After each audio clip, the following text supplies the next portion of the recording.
Hello, children, welcome to Bentham's 1001 Nights. Today we are going to tell a very long Andersen fairy tale, The Daughter of the Sea. Each of us read the sea when we were young. My daughter will read it many times when she grows up.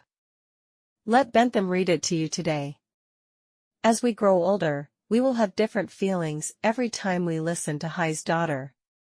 After listening to it this time, what do you think of Daughter of the Sea? Let's get started right away. Far out in the sea, the water is so blue, like the most beautiful cornflower petals, and at the same time so clear, like the brightest glass. However, it is so deep that no anchor chain can reach the bottom. In order to reach from the bottom of the sea to the surface of the water, there must be many church spires connected one after another. The people at the bottom of the ocean live down here. But don't think it's just a seabed covered with white sand. No. The most bizarre trees and plants grow there too.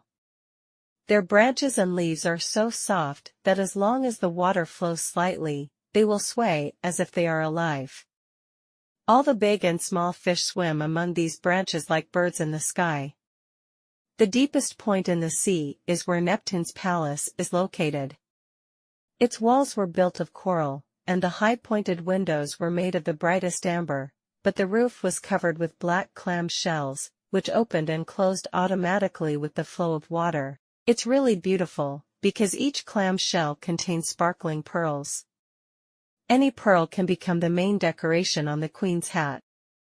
Neptune, who lives under the sea, has been a widower for many years, but he has an old mother who manages the housework for him. She is a smart woman, but she feels proud of her noble birth, so she always wears a dozen oysters on her tail. The other dignitaries can only wear half a dozen each. Apart from this, she deserves great praise, especially because she loved the little sea princesses, her granddaughters. They were 6 beautiful children, and among the 6, the youngest was the most beautiful. Her skin is smooth and tender, like rose petals, her eyes are blue, like the deepest lake water. However, like other princesses, she has no legs, her lower body is a fish tail. They could spend long days in the palace, they could play in the halls, with flowers growing on the walls. The large amber-lined windows were open, and fish swam toward them, just as swallows would fly in when we opened the windows.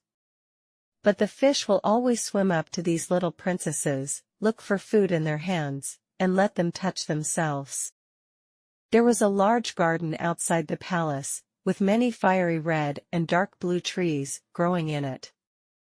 The fruits on the trees were as bright as gold, the flowers bloomed like burning fire, and the flower branches and leaves were constantly shaking. The garden floor was covered with the finest sand, but it was as blue as the blaze of sulfur. There, a strange blue light shone everywhere. It's easy to think you're high in the sky instead of at the bottom of the ocean, with everything above and below you being blue. When the sea is very still, you can see the sun, like a purple flower. It shoots out all kinds of light from its garden. Each little princess has her own small plot of land in the garden, where she can plant whatever she wants. This little princess arranged her flower bed to look like a whale. The other little princess thought she should arrange her flower bed to look like a little mermaid. But the youngest princess arranged her flower bed in a circle, like a sun. At the same time, she only planted flowers that gave off the red light like the sun. She is a weird child who doesn't like to talk much and is always thinking about something quietly. While the other sisters decorated their gardens with the strangest things they could find from shipwrecks, she wanted nothing more than flowers as red as the sun in the sky, a beautiful marble statue. It was a stone statue of a beautiful boy. It was carved from a single piece of pure white stone and had sunk to the bottom of the sea with a shipwrecked ship. She planted a weeping willow tree as red as a rose next to the stone statue. The tree grew very luxuriantly. Its delicate branches and leaves hang over the stone statue and all the way to the blue beach. Its reflection has a bluish-purple hue. Like its branches, its shadow is never still, the roots and top seem to be in a kissing game. Her happiest thing is to listen to some stories about the human world. Her old grandmother had to tell her all she knew about ships and cities, people and animals. One thing that particularly made her feel beautiful was that the flowers on the ground could emit fragrance, but the flowers under the sea could not. The forest on the ground was green, and the flowers that people saw swimming among the branches, the fish will sing very crisply and beautifully, making people feel happy. The fish, that the old grandmother called, were actually some small birds on the ground, but if she didn't tell it this way, the little princesses would not understand her story, because they had never seen a swallow. "When you are 15 years old," said the old grandmother, "I will allow you to float to the surface of the sea. Then you can sit on the rocks under the moonlight and watch the huge ships passing by. You can also see the woods and the city." A year later, one of these sisters turned 15, but the rest, well, each of them was a year younger than the other. Therefore, the youngest princess has to wait for 5 years before she can come up from the bottom of the sea and see our world. But each princess promised the next princess that she would tell everyone the most beautiful thing she saw and discovered on the first day, because their grandmother really didn't tell enough and they wanted to know more.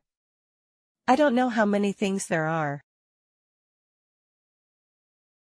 None of them was as eager as the youngest, who had to wait the longest, and who was so silent and thoughtful. Countless nights, she stood by the open window, staring up through the dark blue water, watching the fish waving their tails and fins. She also saw the moon and the stars. Their light was dim, of course, but through a layer of water, they looked much larger than to our human eyes. If something like a black cloud floated past them, she knew that either a whale was swimming above her, or a ship carrying many passengers was passing by, but these passengers could no longer imagine that there was a beautiful little mermaid below them, stretching out her white hands towards the bottom of their boat. Now the eldest princess has reached 15 years old and can rise to the surface of the water. When she came back, she had countless things to tell, but she said that the most beautiful thing was lying on a beach under the moonlight, close to the coast, when the sea was calm, and gazing at the big city as bright as watch the lights of countless stars, listen to music, noises, carriages and people, look at church domes and steeples, and listen to the tinkling bells. Just because she couldn't go there, she longed for these things. How entranced the youngest sister was! When she stood by the open window at night, looking up through the dark blue water, she thought of the big city and its noise. She seemed to hear the church bells drifting towards her. The next year, the second sister was allowed to surface and swim wherever she pleased. The sun was just setting when she jumped out of the water. She thought the scene was extremely beautiful. She said that the whole sky looked like a piece of gold, and the clouds, well, she couldn't describe their beauty in words. They passed over her head, sometimes red, sometimes purple. But what flew even faster than them, like a long white veil, was a flock of wild swans skimming the water. They are flying towards the sun. She also swam toward the sun, but the sun set. A rosy sunset slowly disappeared between the sea and the clouds. Another year passed, and the third sister floated up. She was the boldest of them all, so she swam into a large river that flowed into the sea. She saw some beautiful green hills, covered with patches of grapes. The palaces and estates peeped out amid the lush woods. She heard the birds singing so beautifully, and the sun shining so warmly that she was sometimes forced to sink into the water to cool her burning face. In a small bay, she met a group of human children. They were swimming naked in the water. She wanted to play with them for a while, but they were startled and ran away. But a small black animal came over. It was a puppy. But she had never seen a puppy. It barked at her so fiercely that she became frightened and fled into the sea. But she will never forget the magnificent forest, the green mountains, and those cute little babies that can swim in the water although they don't have tails like fish. The fourth sister is not so bold. She stayed on the desolate sea. She said that the most beautiful thing is to stop at the sea, because from here you can look far and far around, while the sky hangs above it, like a huge glass clock. She had seen ships, but they were far away from her and looked like seagulls. She had seen happy dolphins flipping around, and huge whales spurting water from their nostrils as if there were countless fountains surrounding them. Now comes the fifth sister. Her birthday happened to be in the winter, so she was able to see things that her other sisters didn't see when they first surfaced. The sea was tinged with green, huge icebergs were moving around. She said that each glacier looks like a pearl, but it is much larger than the church tower built by humans. They appear in all kinds of strange shapes, they shine like diamonds. She once sat on the largest iceberg, letting the sea breeze blow her slender hair. All the ships that came around the place where she sat would stay away in fear. But at dusk, a dark cloud suddenly appeared in the sky. Lightning came, thunder came, and huge black waves lifted up whole pieces of ice, making them shine in the blood-red thunder and lightning. All the ships had lowered their sails, creating an atmosphere of panic and terror, but she sat quietly on the floating iceberg, watching the blue lightning, bending into the reflective sea. Whenever any of these sisters rose to the surface of the sea for the first time, she was always delighted to view these new and beautiful events. But now that they are grown girls and can go wherever they like, these things no longer interest them much. They all long to go home. After more than a month, they said, "It is better to be in the sea, how comfortable it is at home." At dusk, the five sisters often floated up hand in hand and lined up on the sea surface. They sang beautifully, more sweetly than any human voice. When the storm was about to come and they thought some ships were about to be in trouble, they would float in front of these ships and sing very beautiful songs, saying how lovely the bottom of the sea was, and at the same time telling the sailors not to be afraid of sinking to the bottom of the sea. But I don't understand their lyrics. They thought it was the sound of a huge wind. They could not imagine seeing anything beautiful on the bottom of the sea, because if the ship sank, the people on the ship would drown, and they could only reach the palace of the king of the sea as dead people. One night, when the sisters emerged from the sea arm in arm like this, the youngest sister stayed alone behind and watched them. It looked like she was about to cry, but mermaids don't have tears, so she felt even more uncomfortable. "Oh, if only I were 15, she said. "I know I will like the world above and the people who live in that world." Finally she reached the age of 15. "You know, you can leave our hands now," said her grandmother, the old Queen Mother. "Come on, let me dress you up like those sisters of yours." So she put a wreath of lilies in the little girl's hair, but each petal was half a pearl. The old lady ordered 8 big oysters to stick tightly to the princess's tail, to show her noble status. "This makes me very sad," said the little mermaid. "Of course, in order to be beautiful, a person should endure some hardships," said the old grandmother. Oh, how she longed to get rid of these ornaments and throw aside the heavy garland. She thought it would be more appropriate to wear the red flowers from the garden, but she did not dare to do so. "Goodbye," she said. Then she was as light and bright as a bubble rising out of the water. When she raised her head out of the sea, the sun was almost setting, but all the clouds were still shining like roses and gold. At the same time, in the pale red sky, the white star was already blinking beautifully and brightly. The air is mild and fresh. The sea is very calm. There was a large ship with 3 masts parked there. There was only one sail on the ship, for there was not a breath of wind blowing. The sailors were seated around the grommet and on the yard. There is music and singing in the air. The sky is getting darker and darker, and all kinds of lanterns are lit up together. They look like flags from all over the world flying in the sky. The little mermaid swam towards the cabin window. Whenever the waves lifted her up, she could see through the glass of the window, which shone like a mirror, that there were many handsome men standing inside, but the most beautiful among them was the prince with the big black eyes. His age is undoubtedly only 16 years old. Today is his birthday, and it is precisely for this reason that today is so lively. Sailors danced on the deck. When the prince came out, more than 100 rockets were shot into the sky. It lit up the sky like day, so the little mermaid was very frightened and quickly sank to the bottom of the water. But after a while, she stuck her head out again, and then she felt as if all the stars in the sky were falling on her. She had never seen fireworks like this. Many huge suns made a roaring sound around them, and dazzling fire fish leaped into the blue sky.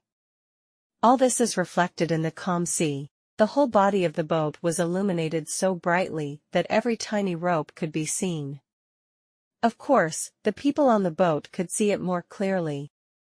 Oh, how beautiful that young prince was!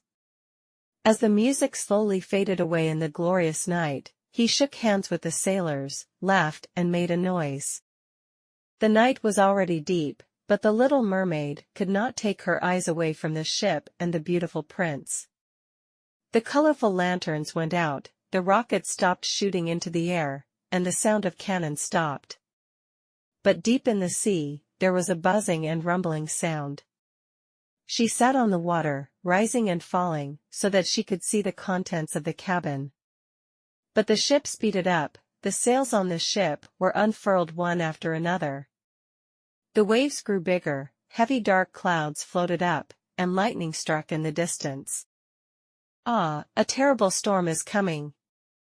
The sailors have therefore lowered their sails. The ship swayed forward in the violent sea. The waves rose like huge black mountains. It wants to break the mast. But like a swan, the boat plunged into the waves for a while, and then raised its head on the high waves.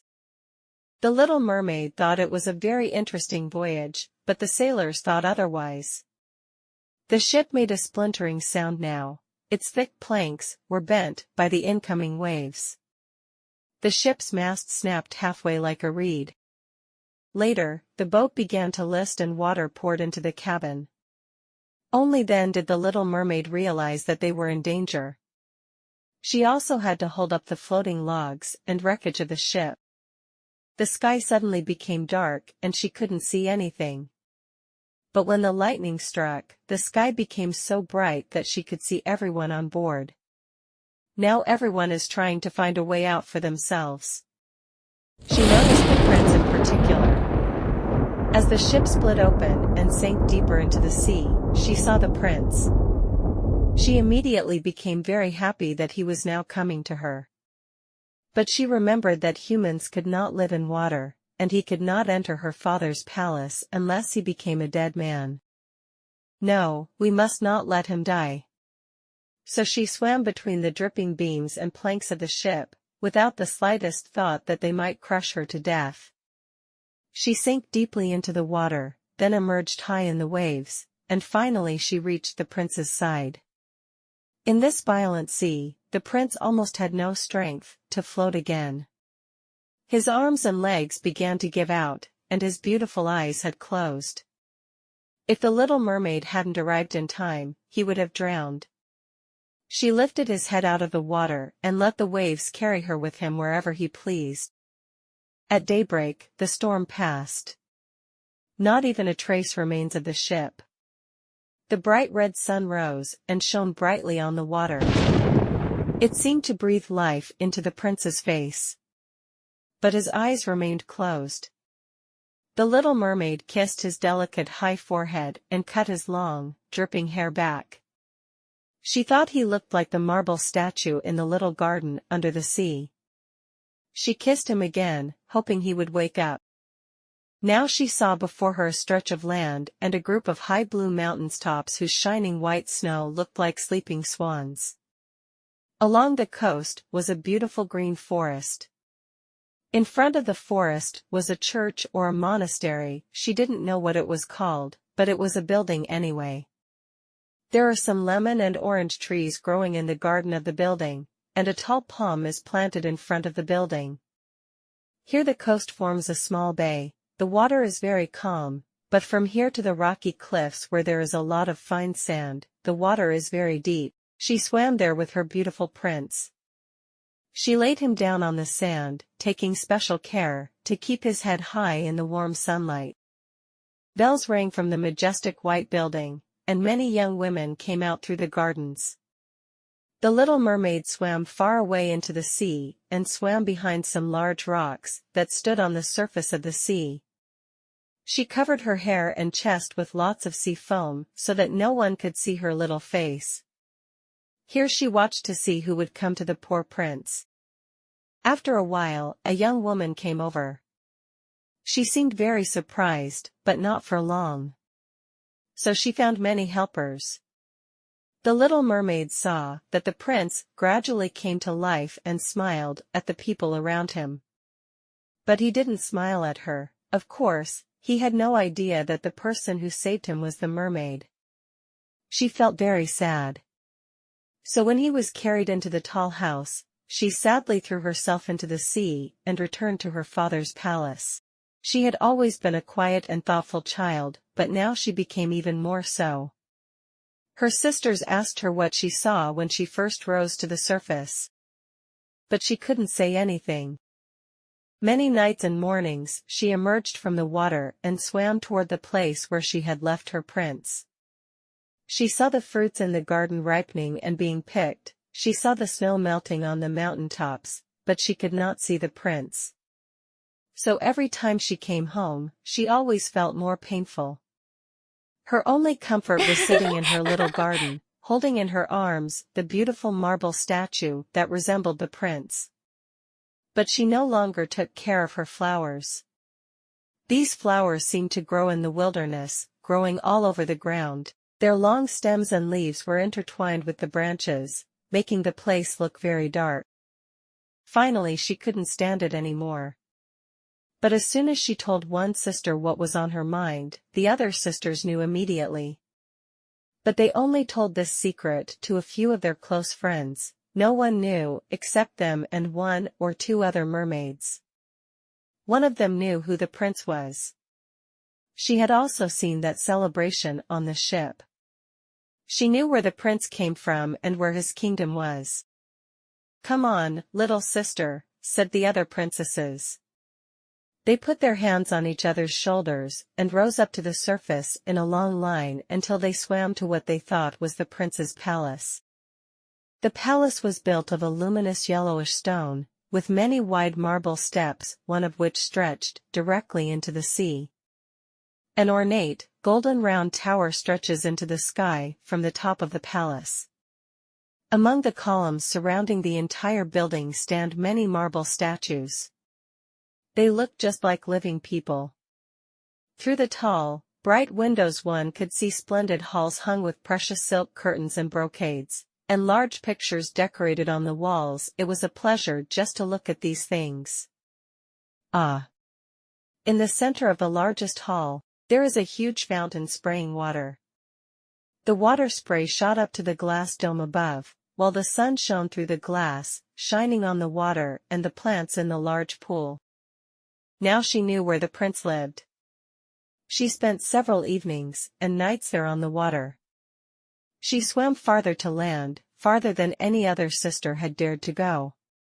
Indeed, she even swam into the narrow river, right under the magnificent marble balcony, whose long shadow was reflected in the water. Here she sat, looking at the young prince, who thought he was alone in the moonlight. Several evenings she saw him sailing in the splendid ship with its many flags, to the sound of music. She peered up through the green rushes.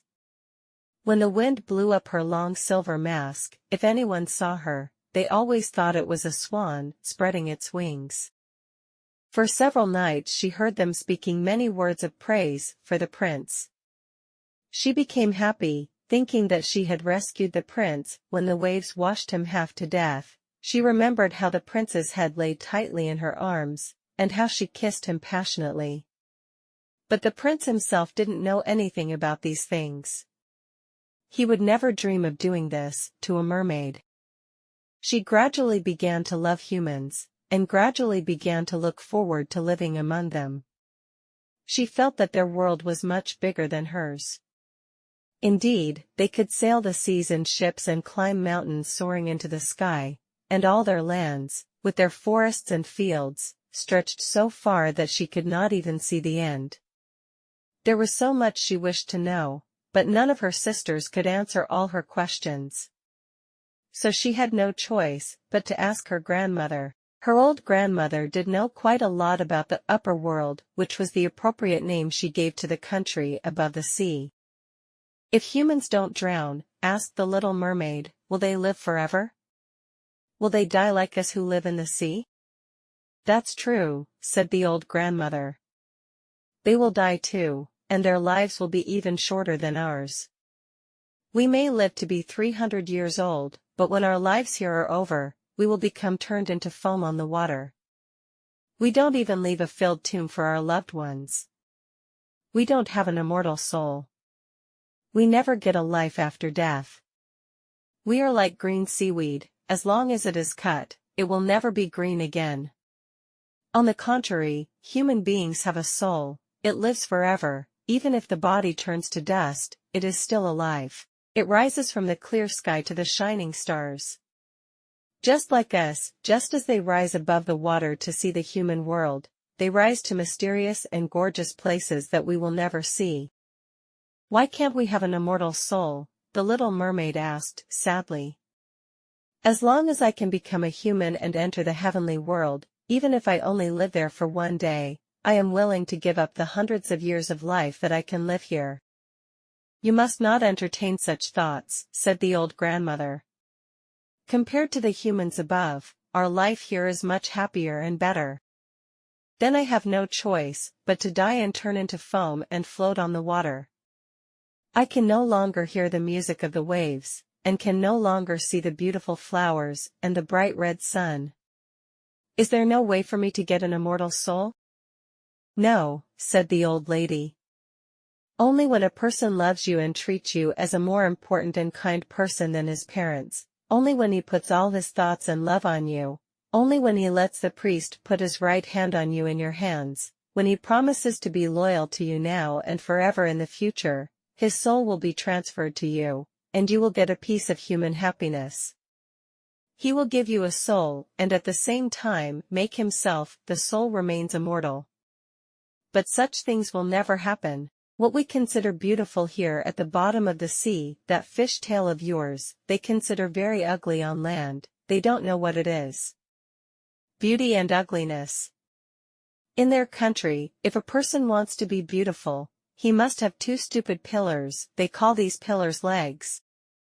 The little mermaid sighed and looked sadly at her fish tail. "Let's be happy," said the old grandmother. "Let us dance and play games during the 300 years that we are alive. It is a long time after all, and we can also rest happily in our tombs.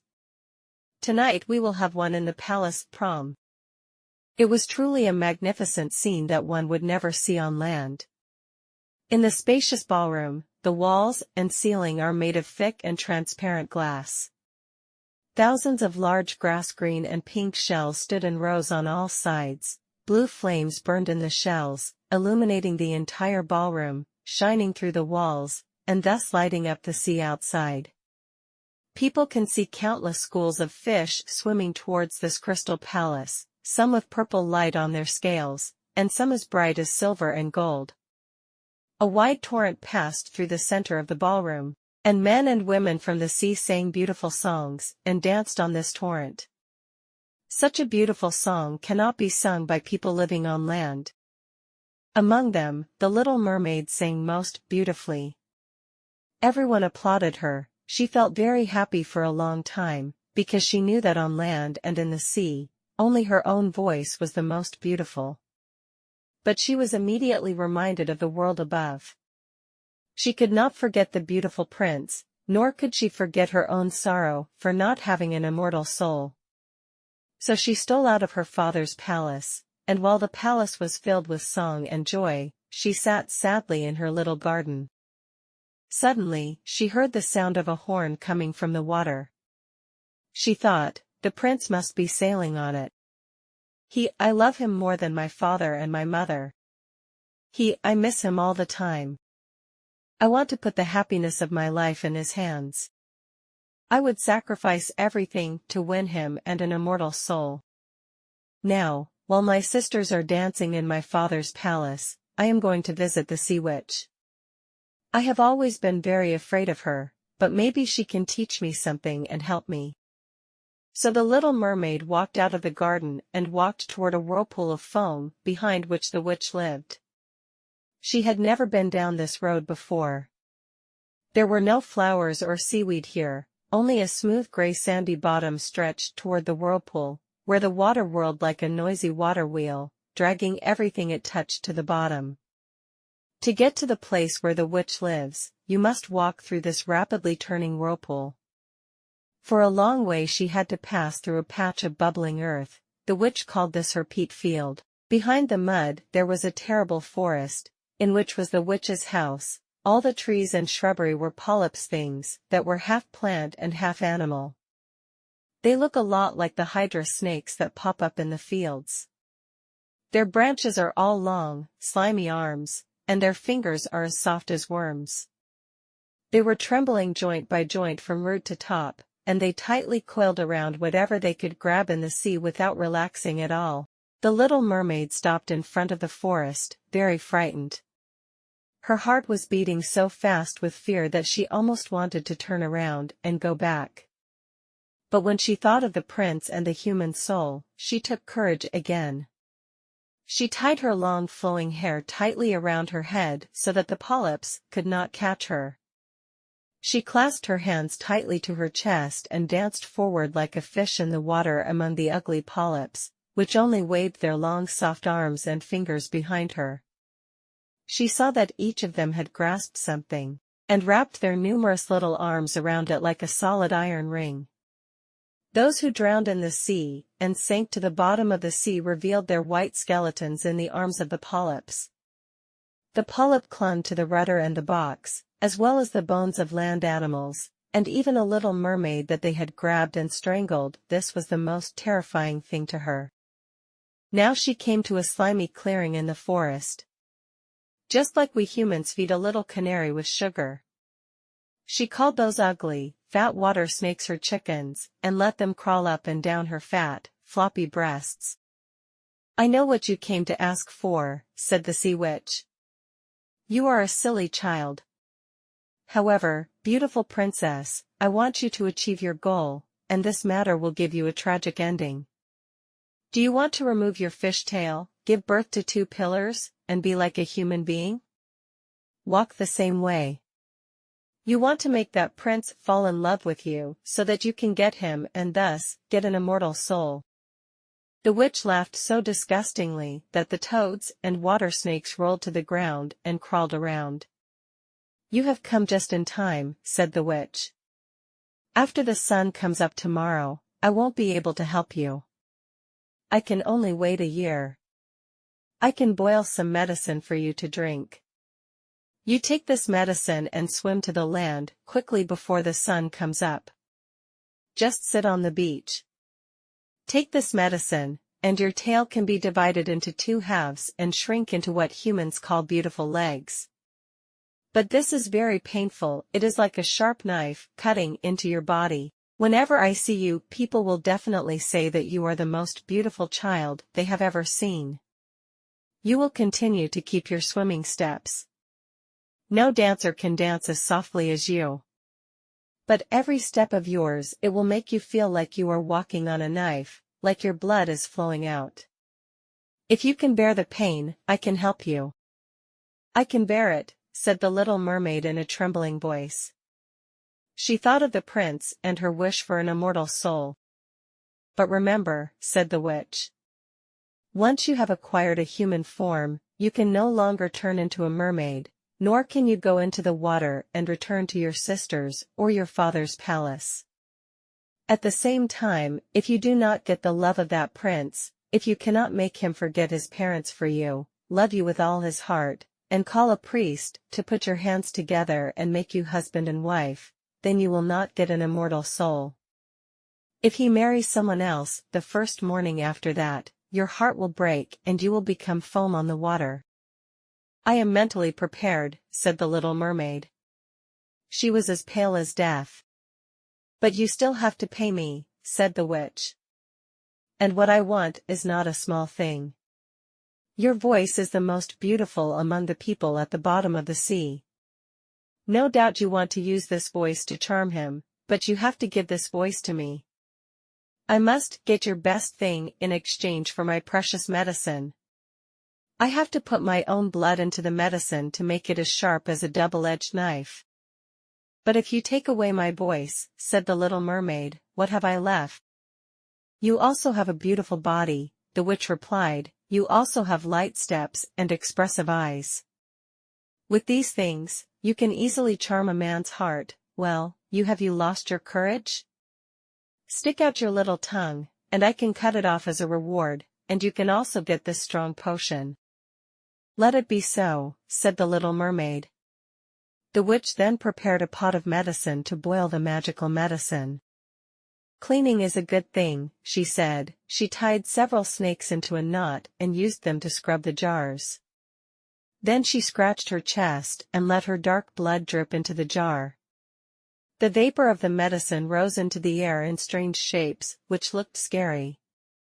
Every once in a while, the witch would add something new to the medicine jar. When the medicine was boiling, a sound like the cry of a crocodile floated out. Finally the medicine was cooked. It looks like very clear water. Take it away, said the witch, and she cut out the little mermaid's tongue. The little mermaid was now mute and could neither sing nor speak.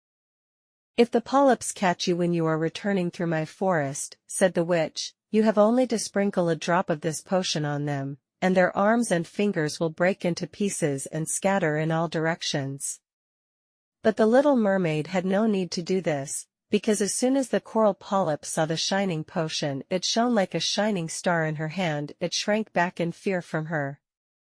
In this way, she passed quickly through forests, swamps, and swirling whirlpools. She could see her father's palace. The torches in the large ballroom had been extinguished, and the people inside had no doubt fallen asleep.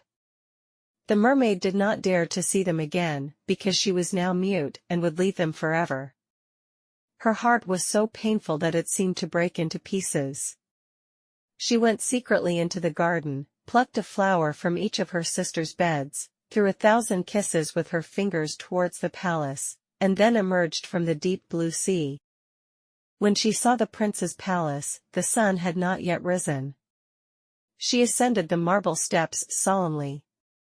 The moon shines transparently and is very beautiful. The little mermaid drank the strong potion. She immediately felt as if a knife, that was sharp on both sides, had split her slender body. She fainted from the pain and fell down as if dead. She didn't wake up until the sun hit the sea. She felt a sharp pain. At this time, a young and beautiful prince was standing in front of her. The prince looked at her with his dark eyes, and the mermaid lowered her head in embarrassment. At this time, she discovered that her fish tail was gone, but she had gained a pair of the most beautiful little white legs that only girls have. But she had no clothes on, so she covered her body with her long, thick hair. The prince asked her who she was and how she got here. She looked at him with her dark blue eyes, tenderly and sadly, for she could no longer speak. The prince took her by the hand and led her into the palace. Just as the witch had told her before, every step she took felt like walking on awls and knives. But she was willing to endure the pain. She held the prince's hand and walked as light as a blister. The prince and all the others looked at her graceful and light steps with amazement. Now she was clothed in expensive clothes of silk and fine gauze. She was the most beautiful woman in the palace, but she was mute and could neither sing nor speak. Beautiful female slaves, dressed in silk and gold and silver, came forward and sang to the prince and his father. One of the slaves sang most charmingly, and the prince could not help but applaud and smile at her. At this moment, the little mermaid felt a sense of sadness. She knows that her singing voice is much more beautiful than that of the slave. She thought to herself, I only wish he knew that in order to be with him, I sacrificed my voice forever. Now the slaves dance elegantly and gracefully to the beautiful music. The little mermaid raised her beautiful, white hands, stood on her toes, and danced lightly on the floor. No one had ever danced like this before. Her every move accentuates her beauty. Her eyes touch the heart more deeply than the songs of the slaves. Everyone was fascinated, especially the prince. He called the mermaid the orphan girl. She kept dancing, although every time her feet touched the ground she seemed to be walking on sharp knives. The prince said that the mermaid should from now on always be with him, so she was allowed to sleep on a velvet cushion outside the prince's door. The prince asked someone to make a boy's clothes for the mermaid so that she could accompany him on horseback. They walked through the fragrant woods, green branches brushed their shoulders, and birds sang behind the young leaves. She and the prince climbed a high mountain. Even though her slender feet were bleeding and everyone saw it, she just laughed and continued to accompany him until they saw the clouds stop moving like a flock of birds. In the prince's palace, after everyone had gone to bed at night, the mermaid walked up the wide steps. In order to cool her feverish feet, she stood in the cold water. Then she thought of her relatives living under the sea. One night, her sisters came arm in arm. They sang miserable songs while swimming in the water. The mermaid waved to them. They recognized the mermaid. They said how sad it was to see the mermaid go. After this time, they came to see the mermaid every night. One night, she saw her old grandmother and the king of the sea wearing a crown from a distance. They reached out to her, but unlike her sisters, they did not dare to swim close to the ground. The prince loved her more and more every day. He loved her as a beloved good child, but it never occurred to him to make her his queen. But she must be his wife, otherwise she will not have an immortal soul, and will turn into sea foam on the first morning of his marriage. Among all the people, do you love me the most? The little mermaid's eyes seemed to be saying when the prince took the mermaid into his arms and kissed her forehead. Yes, you are my dearest, said the prince. Because you have the kindest heart of all people. You are my dearest. You resemble a young woman I once saw, but I will never see her again. I was sitting there on a boat. The boat had sunk. The huge waves pushed me to the shore near a temple. Several young women were praying there. The youngest of them found me on the shore and saved me. I only saw her twice. She was the only person I could love in the world, but you were so much like her that you almost replaced her in my soul. She belonged to that temple, and therefore my fortune has sent you especially to me. Let us never part. Ah! He doesn't know that I saved his life, thought the little mermaid. I lifted him up from the sea and carried him to a wood where the temple was. I sat behind the foam and watched to see if anyone would come. I had seen that beautiful girl whom he loved more than anything else. Me. Then the little mermaid sighed deeply. She couldn't cry. That girl belongs to the temple, he once said. She will never go into this world. They will not meet. I am with the prince and see him every day. I have to look after him, love him, and give my life to the prince. Now everyone is rumoring that the prince is about to get married, and his wife is a daughter of the king of a neighboring country. For this reason, the prince equipped a beautiful ship. On the surface, the prince said he was going to a neighboring kingdom for sightseeing, but in fact he was going to see the daughter of the neighboring monarch. He was to take a large entourage with him. The little mermaid shook her head and smiled. She can guess the prince's heart better than anyone else. I must go on a journey, said the prince to the little mermaid. I must see a beautiful princess. This is my parents' command, but they cannot force me to take her home as my fiancée. I will not love hers. You are very similar to the girl in the temple, but she is not. If I want to choose a bride to get married, then I have to choose you first, my dear, the beautiful mute with a pair of talking eyes. Orphan. The prince kissed the mermaid's bright red lips, stroked her long hair, and put his head to the mermaid's heart, which made her heart dream again of earthly happiness and an immortal soul. Aren't you afraid of the sea, my mute orphan? He asked. Now they were standing on the magnificent ship, sailing towards the neighboring kingdom. The prince talked to the mermaid about storms and calm seas, about the strange fish that lived in the sea, and about the things that divers can see at the bottom of the sea. She just smiled at this kind of story, because she knew better than anyone else about the things under the sea. On a moonlit night, when everyone was asleep, only the man at the helm stood at the helm. At this time, she was sitting on the edge of the boat, staring at the clear water below. She seemed to see her father's palace. Her old grandmother, with a silver crown on her head, was standing on the top of the palace. She looked through the rapids at the keel of the ship. After a while, her sisters all came to the surface, looked at her sadly, and twisted their white hands in pain. She waved to them, smiled, and wanted to tell them that everything was fine and happy for her now, but then a waiter on the boat suddenly came towards her. Her sister immediately sank into the water. The waiter thought that the white things she saw were just foam on the sea, so she didn't take it seriously. The next morning the ship sailed into the port of the neighboring country's magnificent imperial city. All the church bells rang, trumpets blew from many tall buildings, and soldiers saluted with flying flags and shining bayonets. There is a banquet every day.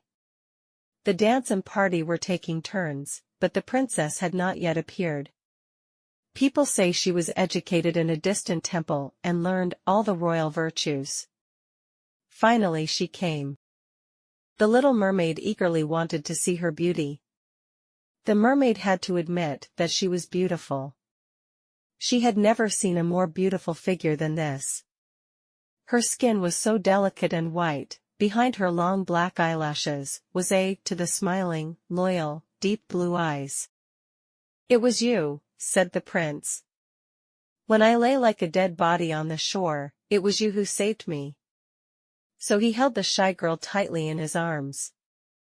Ah, I am so happy, he said to the little mermaid.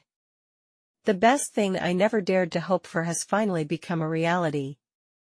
You will be happy for my happiness, because you are the most beautiful thing of all. The one who likes me. The little mermaid kissed his hand. She felt her heart breaking. The first morning after the prince's wedding will bring her destruction, and he will turn himself into sea foam. The church bells rang, and a herald rode through the streets announcing the good news of the engagement.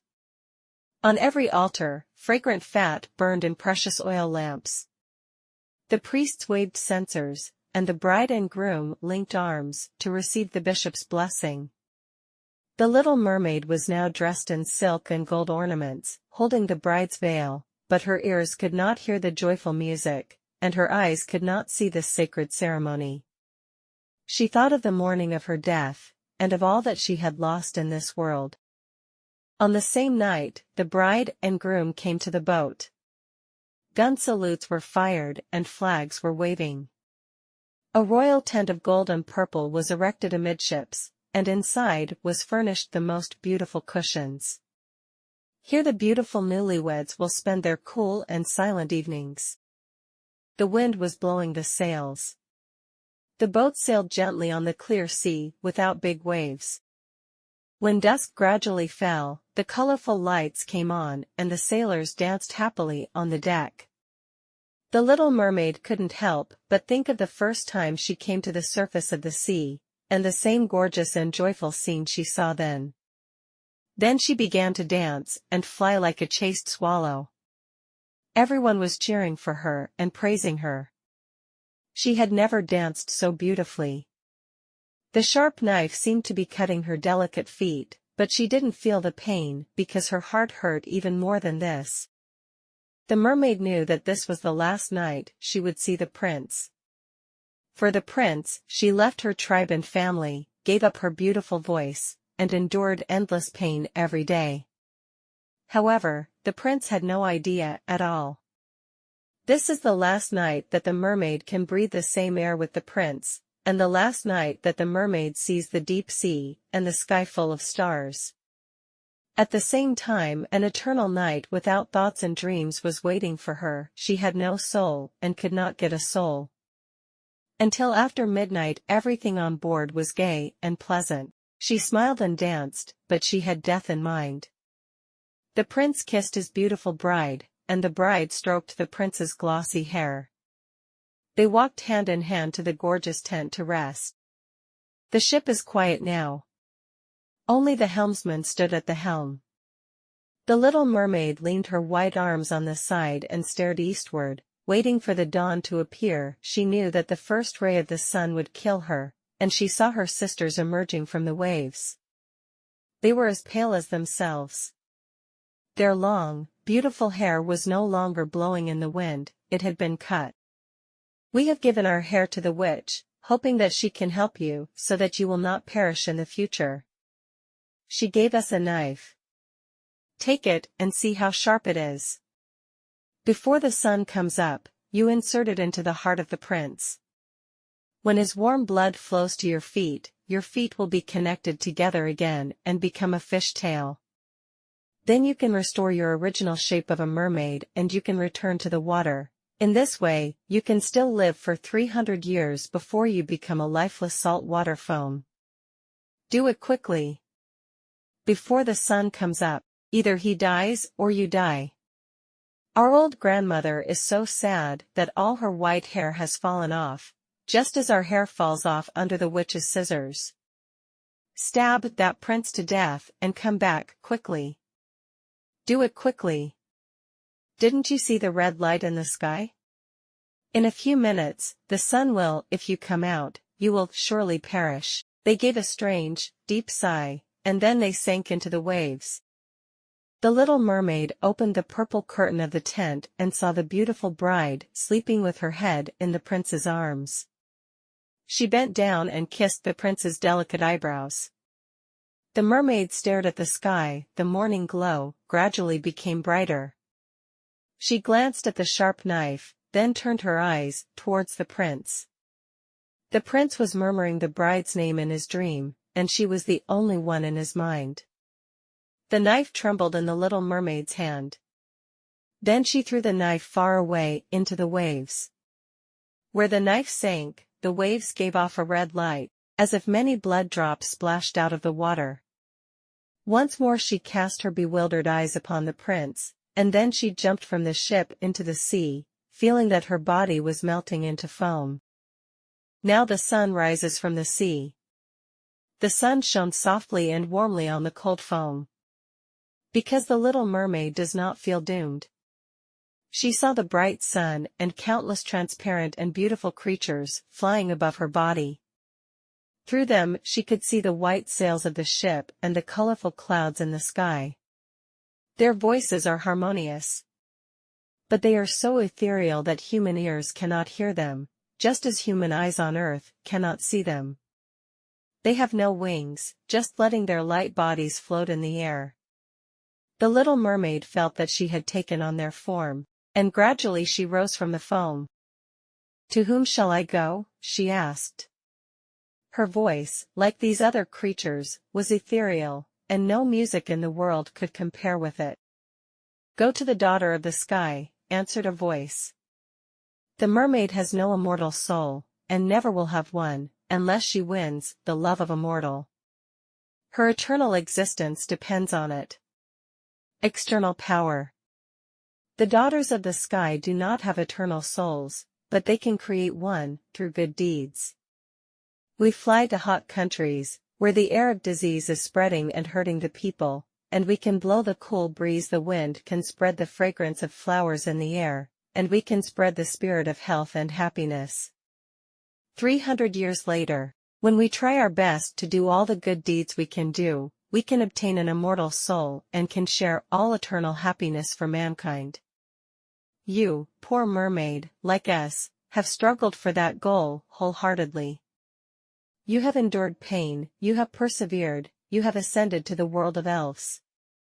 Through your do good work, and in 300 years you will create for yourself an immortal soul. The little mermaid raised her shining arms to the sun, and for the first time she felt like she was about to shed tears. On that boat the sounds and activity began again. She saw the prince and his beautiful bride looking for her. They looked sadly at the foam, as if they knew she had jumped into the waves. In the dark she kissed the bride's forehead and smiled at the prince. Then, together with the other children in the air, they rode on the rose-colored clouds and rose into the sky. In this way, after 300 years, we can ascend to the kingdom of heaven. Maybe we don't have to wait so long. A voice whispered, "We will fly invisible into human houses, where some children live. If we find a good child, if he brings it to his parents, if we are happy and worthy of the love of our parents, God can shorten the time of testing us. When we fly across the house, the child will not know. When we smile happily at him, we can be in these 300. A year is subtracted from the year, and when we see a naughty and wicked child and are obliged to cry, every tear adds a day to our trial." Okay, kids, today's story is over. The story of the mermaid is too long, and I'm a little tired from telling it. The kids should be even more tired, but after all, this is the full version, and it will sound more exciting. Finally, how is the little mermaid? Okay, smile more and stop crying. In this way, the little mermaid will ascend to heaven earlier. That's it for today. See you next time.